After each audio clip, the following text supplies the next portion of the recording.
This episode of Interactive on a Mission is brought to you by RK Greetings, the Appalachian Regional Mobile DJ Symposium, and the American Disc Jockey Association. Hello and welcome to episode 13 of Interactive on a Mission. I'm your host, Robbie Britton, and this week's episode, we're going to go back to art class.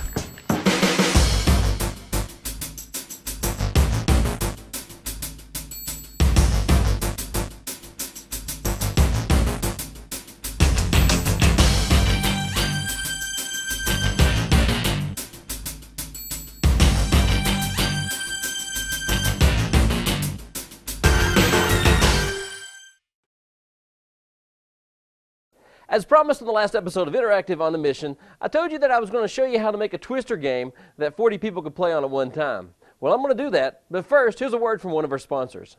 The American Disc Jockey Association. With education, networking, and support, membership has its benefits. Check out more information about the American Disc Jockey Association at adja.org. The American Disc Jockey Association. I support them because they support the DJ industry. Let's talk about what we're doing here.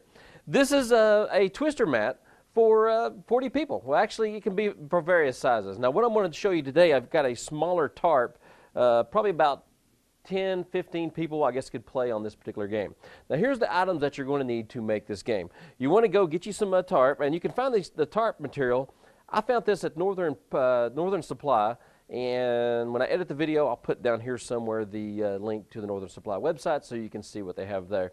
So anyway, I was roaming through the store one day and saw the regular tarps, the silver and the blues. Then I saw the different colored ones. They had red. Don't think they had a blue, but they had the yellow. So I come up with the idea that, you know, what if we could use that for something? You know, it's yellow, it's bright colored, so that could be a prop or something we can use for a game. Then I got to thinking, well, I've got a twister mat that I use all the time that I bought some years ago, and it's yellow with the different colored spots on it the same way as the twister mat's set up. So I thought, well, I'm going to try to make my own. So I bought the material to do that, and it's turned out to work out pretty well for me. So what I'm going to show you today is how to make your own and kind of give you some inspiration on how to do this yourself, and maybe you can come up with some other fun things you can do with the tarps and paint and create some of your own games. So some of the parts you need some paint. I got, of course, the standard colors, the blue, the red, the green. Of course, I've got the green screen wall. I hope the green cap shows up. It should. I think you can see it's green. And black. Now, the reason I've got black is because one of the primary colors on Twister is a yellow dot. Since we're using yellow fabric, we can't do that. So what we're going to do is we're going to make kind of a circle with the black paint, and that will kind of signify what would be the yellow dot. You also need some pens, some scissors, paper plate to make your circle for the game, and some poster board. So that's pretty much all we need to make the game, and now we're going to show you how, but first, here's a word from one of our sponsors. Hi, I'm Robert Kruger, and I'm here to introduce you to Send Out Cards. Send Out Cards makes it easy to send cards. All you have to do is select the card, write your message, and click Send. For a free test drive of Send Out Cards, visit rkgreetings.com. So here's all you do. You get get your poster board, get paper plate, lay it down kind of in the middle. The one reason you want to do it in the middle of a big poster board is it gives you a template, a stencil that you can work with, and it protects the rest of the mat from overspray. So as you're doing different dots, that it kind of protects you from that. So basically take your pencil, do just like you would in arts and crafts class. You would go through and make a circle. Easy enough to do. Don't worry about it if you get it a little jagged. You could make squares if you want for the placemat. You can do just splatter type colors, triangles, whatever you want to do. I'm just doing a circle because that's just kind of what the standard game is all about with Twister. And let's see. So you take your scissors, cut out the hole, and I actually got one lined up ready to go, and there you go. So take that. You're going to lay that on top of the tarp, and you're going to take your spray can and just spray out the hole. That's all there is to it. And then you pull the stencil off, let that dry a little bit, then you do the next color, so on and so forth. So what I would advise you to do is actually go to one of the stores and pick up a twister game. That's going to give you the twister little board to work with, the little spinner board, and you'll see give you an idea of how far to space these things apart to make the game very playable. Now you can randomize these things. Nobody says they have to be in a straight line or anything like that. That's just the way the standard game was done. You can do it in different ways. Oh, and as far as the yellow circle, since you're on a yellow backdrop, as far as this tarp goes, what I've done there is I took the hole that I cut out here, and we're just take it and basically make it a little smaller, trimming it out like so. That's all there is to that. Then you're going to take that circle, put it on the inside of the other circle, and spray your black paint around, and that's going to give you a little band to make what would signify the what would be the yellow dot as far as that goes. So that's basically all you need to make this particular game. Now I'm going to talk to you a little bit about how I upsell this game and show you an example of a board that I had made up for the spinner and stuff like that. But first, here's a word from another one of our sponsors. Coming June 22nd, 2010 in little old Greenville, Tennessee is the Appalachian Regional Mobile DJ Symposium, a one-day event that's designed to change your DJ business forever.